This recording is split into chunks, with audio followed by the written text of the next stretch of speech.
And just an observation, you can see that the red has faded to a purple a little bit.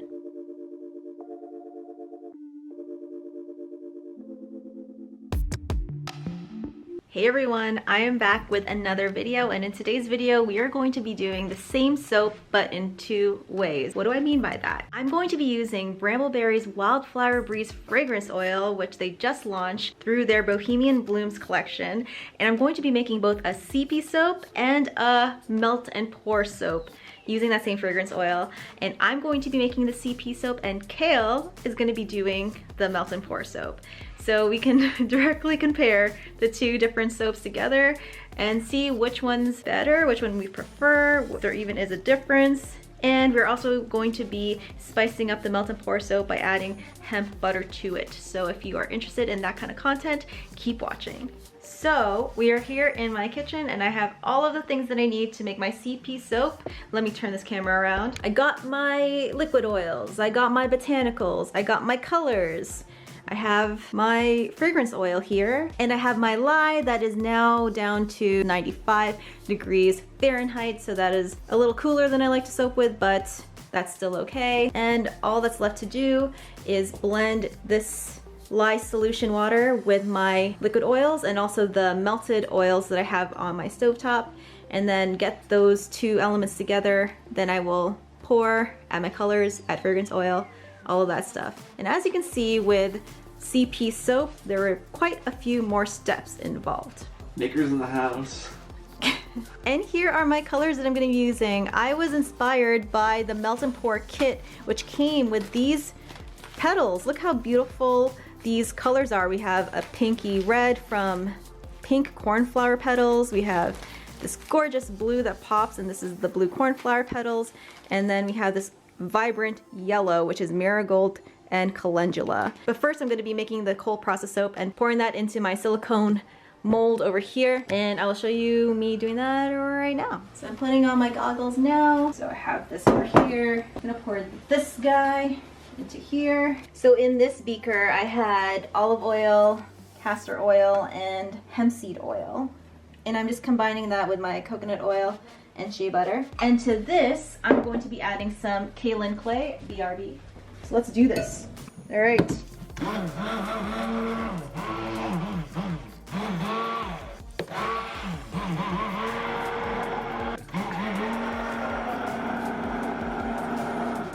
So now for me, the next step would be to split this batch up. I'm going to be using the Wildflower Breeze fragrance oil for this soap, and I'm not sure how this is going to actually react. It doesn't say that it accelerates the soap batter too much. It actually says it behaves well in CP soap, so we'll see that. Whether or not that's true right now, what I'm going to be doing is splitting this in half into a different beaker, and that half is going to be white. So the main body of the soap is going to be a white color. So just pouring this into here.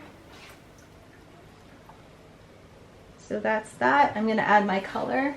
And this is just titanium dioxide that's been dissolved in some hemp seed oil. And I took this hemp seed oil from my recipe. This is not any additional hemp seed oil. And I'm going to add that white to here. So this is going to go in.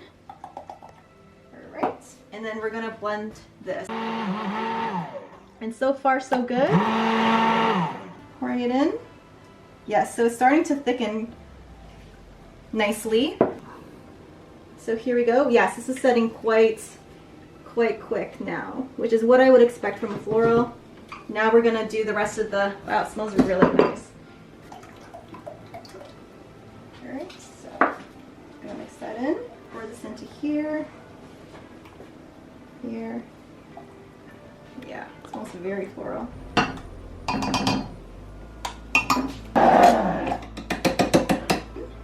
Get my swirls in.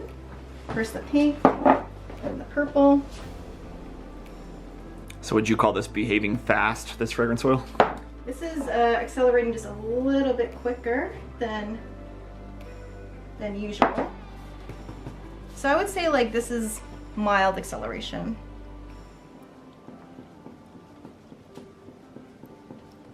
Isn't that beautiful? It is. Good color combo. So I'm just going to texture the tops here.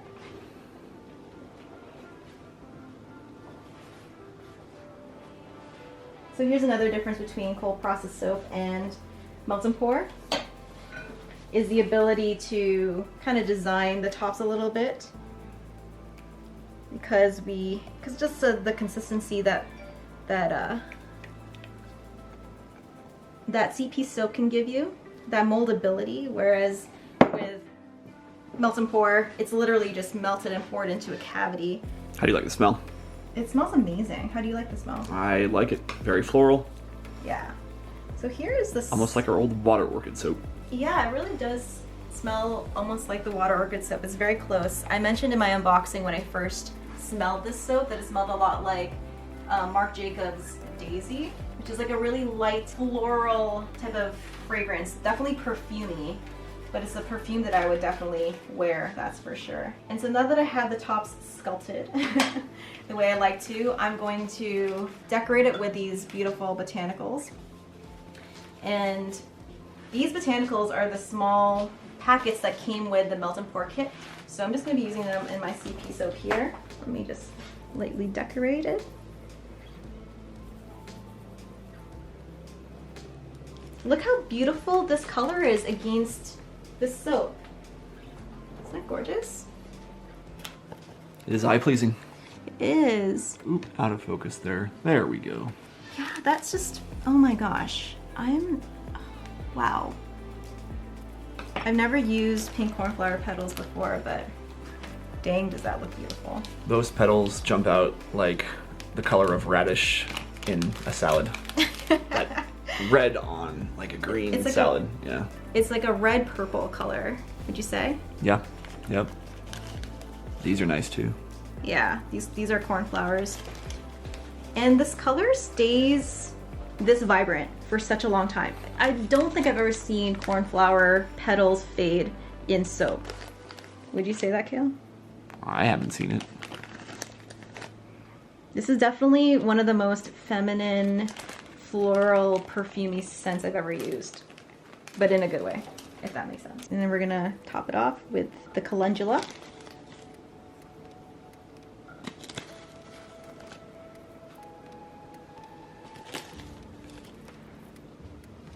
Okay.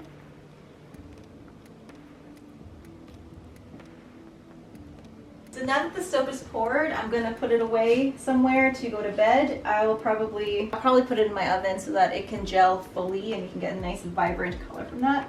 And then once I clean up this mess, then we're gonna go ahead and show you how Cale makes the melt and pour version of this same soap. So we'll be back in a bit. So now we're going to do that same soap, but the melt and pour version using Brambleberry's melt and pour kit, which they launched on April 20th in their Bohemian Blooms collection. So let's check that out.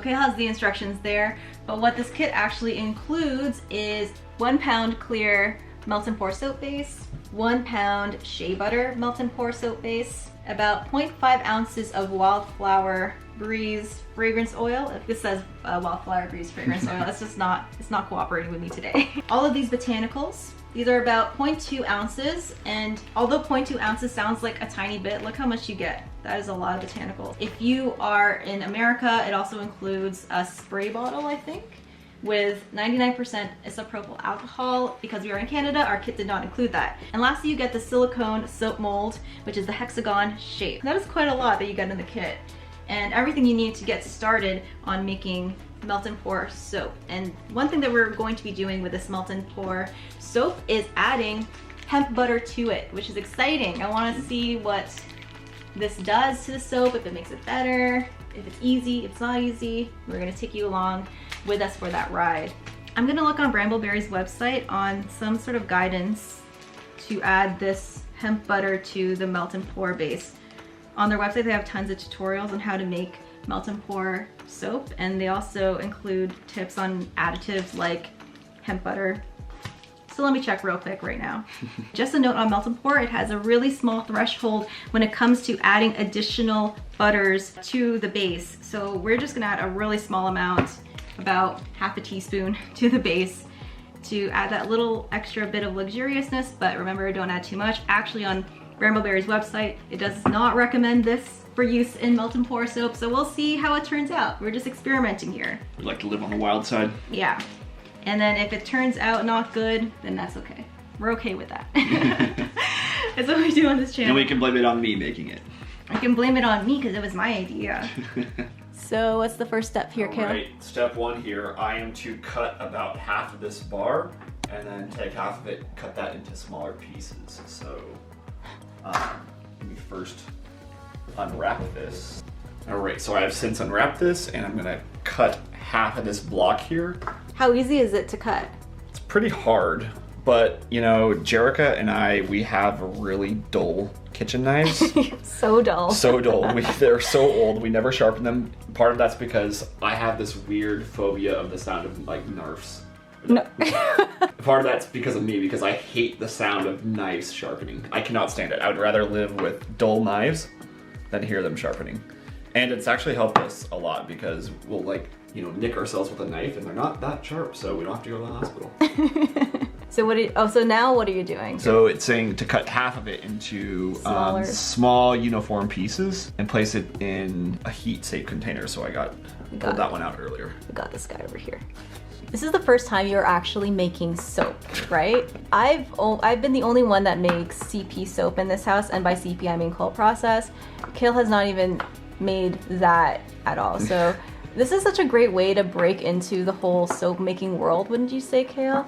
Because you are doing a lot of the things that you would do, like cutting up things and melting things and pouring things. Yeah. So if you're nervous about jumping into soap making, Melt and Pour kits are where it's at, I think. This is a lot less intimidating than what I see you do. Yeah.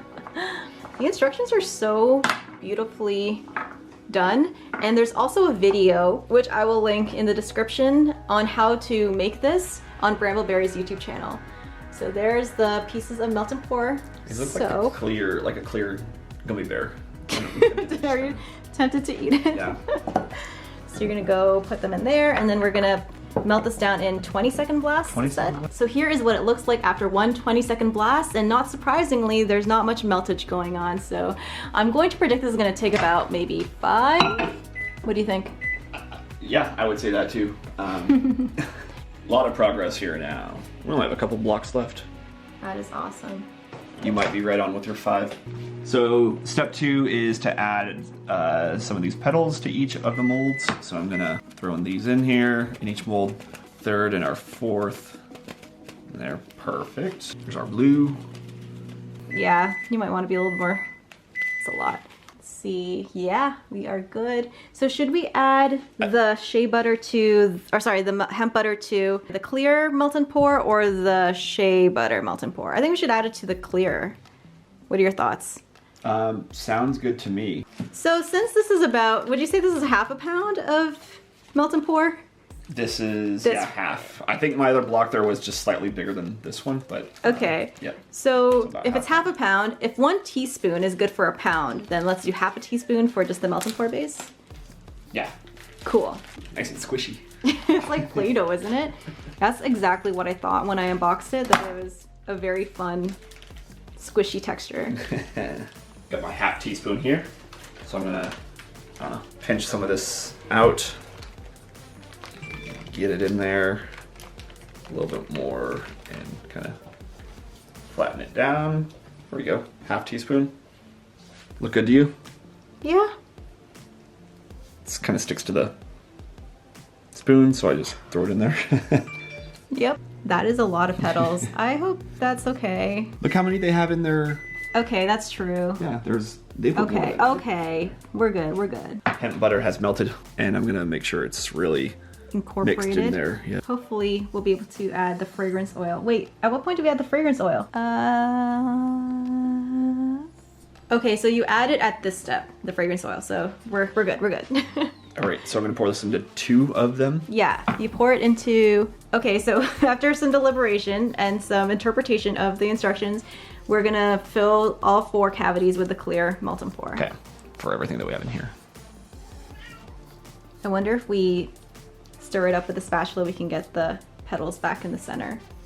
Let's try that once you pour everything.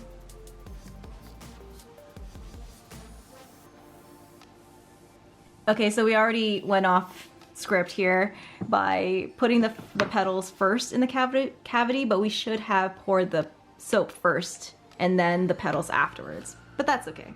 We're okay with that. Yeah. So we're gonna use the knife to direct them back to the center where they should have been. Hey, Jiggy. That is our kitty meowing in the background. We're gonna spray with some alcohol that we have in a spray bottle to get rid of the bubbles.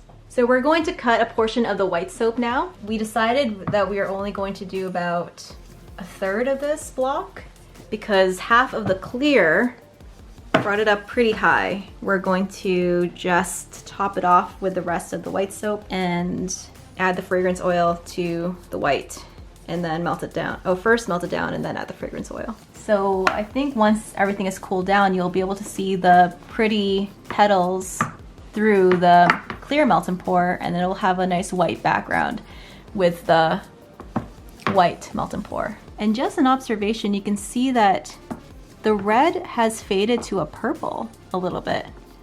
So that is kind of cool. Yeah, and the blue looks brighter. Yeah, the blue looks brighter. So Cale is putting the white shea butter melted pour base into this beaker, and then we are going to melt it down in 20-second blasts as well. Doesn't this look like blocks of mozzarella cheese? It does. Looks very cheesy. So according to the instructions, we have to wait. We have to wait until it's 125 to 130 degrees Fahrenheit before we can add about half of this Wildflower Breeze fragrance oil. 130. Awesome. Oh, Ooh, oh, it's like ice. there you go. Yeah, fill it all the way to the top. Were you nervous that it was gonna crash through? I don't know. It would have kind of been cool if it did. Maybe for one. Yeah, that's rock hard. Nice. It's like ice on a lake in Canada in February. It looks very milky and nice. Ooh, this is the one that has the least in it. So let's. Okay. It's almost perfect. I don't think we'll need my extra standby mold. So now that we've poured the soap into the cavities, what we're going to do next is wait for it to harden just a little bit, and then we will unmold them after, it says 4 to 6 hours, but I think we're gonna wait until the next day so that we can unmold these at the same time we cut the CP soap, and then we can show you the difference between the 2 soaps, and I think that's it for today. I almost lifted this up like you do for some of your photos. No! And like, have it all fall out. You're like, So it's the next day, and let me show you how these soaps look.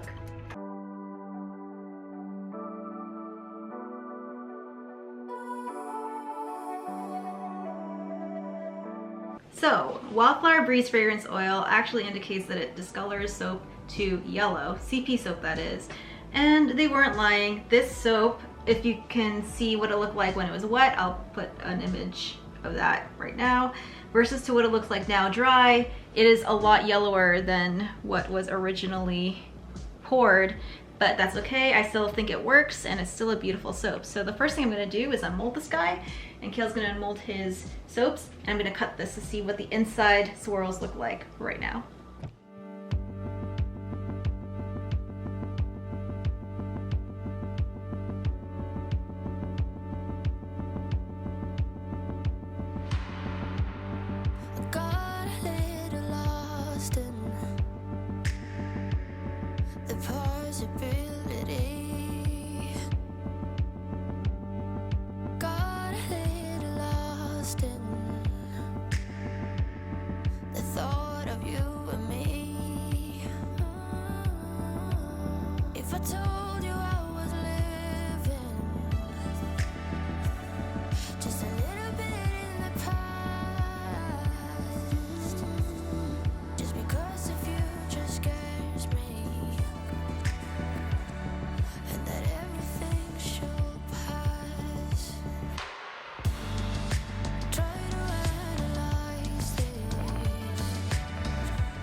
This looks like one of those paperweights you would have in an office, in like a fancy office. Yeah. Aquariums where you can see through and it looks like the ocean floor. That's what this reminds me of. Yeah. Question, is that purple color in the swirls going to change over time, or is that going to stay relatively the same? So here's the thing, I'm not 100% sure how yellow this soap will turn out the longer it cures. This vibrant purple and pink might become more yellow over time. When you look at the top here, it's quite yellowed.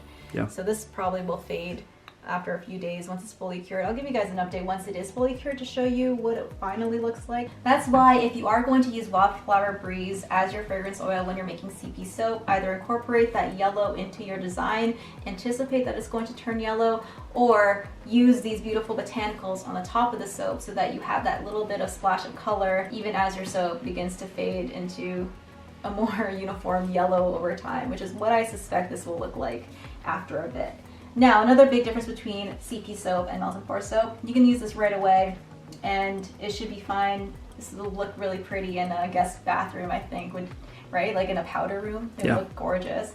But when it comes to CP soap, we are going to have this cure for 4 weeks so that any water content inside of it is going to evaporate, which makes it a much better bar of soap to use, which is what we're going to do with these guys. And then we are going to release these guys in my birthday box collection, which is coming out maybe in a month. We'll see. It's not going to come out on my birthday because my birthday is literally in a week from now or so. So I can't sell these in a week. What are your final thoughts, Cale? Well, visually, I think the cold process soap is better looking, but I am proud of my I'm proud melt of and pour you too. Look at that. For being a first-time soaper here, I like that, and it's just very different. It's very unique. It's very geometric. If you're like a geometry. Yeah, I'm into hexagons. Yeah. Into hexagon. Yeah. Personally, I really love CP soap. I love the control that I have with the ingredients within the CP soap to really make it my own. So that's why I prefer that. And I love the art that goes into making these. Although, as you can see, you can make beautiful art with melt and pour soap too. So that is it. We really hope you like this kind of video. The same soap 2 ways, and if you did, please leave a thumbs up. And if you want to see more from us, me and Cale, then subscribe. And until the next video, keep smiling, keep being awesome, and keep making beautiful things. And we'll see you in the next one. Bye guys. Bye.